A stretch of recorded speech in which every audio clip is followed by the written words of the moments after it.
જય મુરલીધર યુટ્યુબ ફેમિલીની આજના નવા વ્લોગની અંદર આપ સૌનું હાર્દિક સ્વાગત છે। આજે આપણે ગામમાં ફૂઈના મકાનનું કામકાજ શરૂ હતું।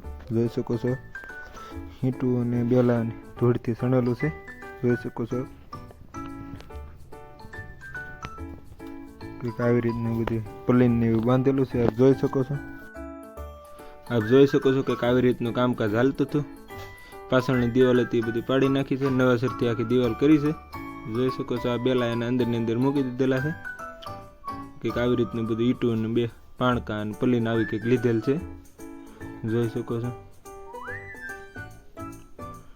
કંઈક આવી રીતનું બધું છે। આ ધૂળનું રબડું છે, આમ જોઈ શકો છો આવો કંઈક માહોલ હતો આજનો।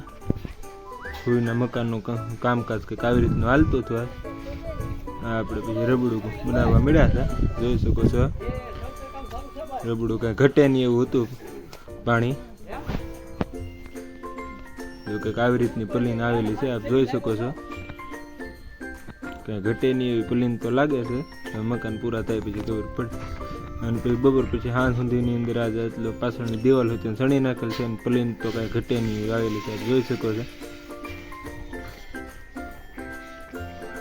જોઈ શકો છો આમ કેવી દિવાલ કંઈ ઘટે નહીં કડીએ કામકાજ કરેલું હતું। આજે એક જ કડીઓ આવેલો હતો એટલે એટલું કામકાજ છેલ્લું છે। જોઈ શકો છો દિવાલનો વેકરો પછી ધૂળ પછી સાળવી પડી હતી, બહુ કાંકરાવાળી હતી એટલે ખાટલે સાળી નાખી। આવી રીતનું કંઈક કામકાજ આજમાં એટલું છેલ્લું છે પૂરું। કંઈક આવો દિયાચનું છો હતા એટલે પૂગેલું હતું કામકાજ। કાલે સવારમાં કડીઓ આવ્યા પછી પાછું ઉપાડશું અહીંથી કામકાજ।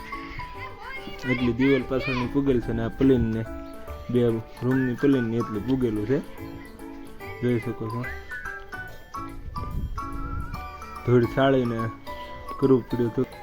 આજનો વ્લોગ કેવો લાગ્યો છે જરૂર કોમેન્ટ કરીને કહેજો ને લાઇક શેર અને સબસ્ક્રાઈબ કરવાનું ભૂલશો નહીં। જય હિન્દ જય ભારત। મળીએ આવતીકાલે નવા વ્લોગ સાથે, ત્યાં સુધી જય હિન્દ જય ભારત।